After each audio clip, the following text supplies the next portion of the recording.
যেটা শেখ হাসিনার বাড়ি, শেখ রাসেলের বাড়ি। ও মাই গড, জামিল আপনার একজন পুলিশ অফিসার ভাইও দেখাই রাতাইন। এই দেখুন বাড়িঘরের অবস্থা। Welcome to dimmer Jamil. এখন আমরা যাইরাম ধানমন্ডি 32, যেটা শেখ মুজিবুর রহমানের বাসা আসলো, শেখ হাসিনার বাসা আসলো, যেগুলো শেখ পরিবারের বাসা আর কি। যেগুলো শেখ পরিবারের বাসা, মানে যেখানে শেখ হাসিনা, শেখ হাসিনার বোন, শেখ হাসিনার ছেলে ওইখানে বড় হয়েছে। এই বাড়িগুলা ভাঙ্গিয়া দিছে, এখন ভাঙছে আর কি। ওইগুলো আমি দেখাইমু। হইলো শেখ হাসিনার বাড়ি, মুজিবুর রহমানের বাড়ি, যেগুলো ভাঙ্গিয়া মানুষে চুর মার করছে। ওইটা আমার পুরো ডিটেলস আমার বন্ধু হবে। বন্ধু হাই গাইস, সো এটা হচ্ছে ধানমন্ডি 32।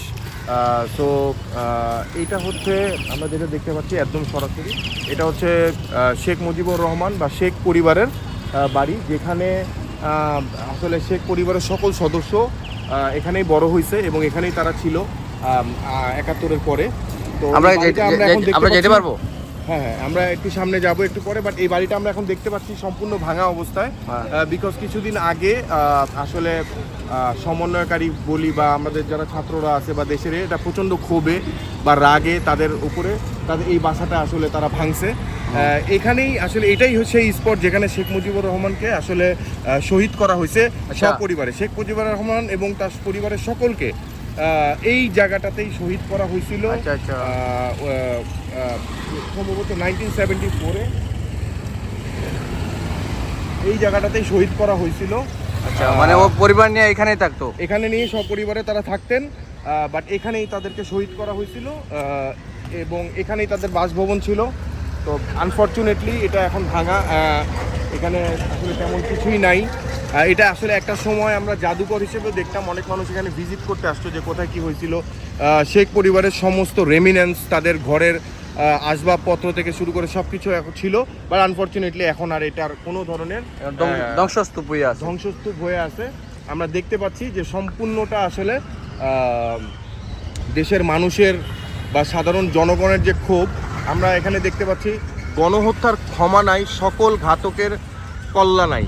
তো আসলে এই তাদের যে পলিটিক্যাল টিমটা আছে তাদের বা শেখ পরিবারের উপর আমাদের দেশের যে সমস্ত ক্ষোভ সাধারণ মানুষের, আমরা এই ভাঙাচোরা অবস্থা দেখে বা এই কারকাসটা দেখে আমরা বুঝতে পারতাম। তো আপনারা আমার সামনে পুরো ক্যামেরার সামনে ভালো করে বুঝে হয় যে এগুলো আসলো শেখ মুজিবুর রহমানের বাড়ি, যেখান থেকে শেখ মুজিবুর রহমান হাসিনা বাড়িয়া উঠছে আর কি।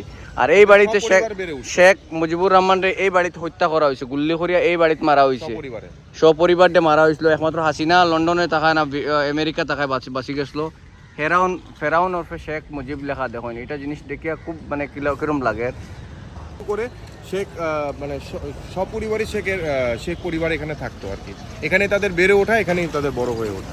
কিচ্ছু নাই, আমরা একটু সামনে গিয়ে আপনারা দেখাইমু। তো ভিডিওটা কীরকম লাগে বেশি বেশি করে শেয়ার করে দিবা, কজ এরকম ভিডিওস আপনারা কোনো খেয়েও দেখাইছে না এরকম ভিডিওস আপনারা।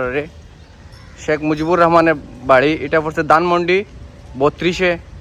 ধানমন্ডি 32-এর যে বাড়ি, এই বাড়িটা এখন ধ্বংসস্তূপ হয়ে গেছে।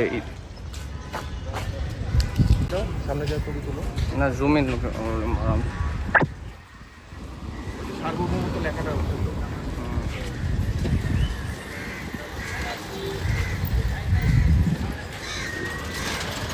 পুরো প্লেসটা আসলে ধ্বংসস্তূপ, এখন একটা ধ্বংসস্তূপ। আসলে এখান থেকে বোঝা যায় যে ক্ষমতা আসলে চিরস্থায়ী না। পৃথিবীতে কোনো কিছুই চিরস্থায়ী না।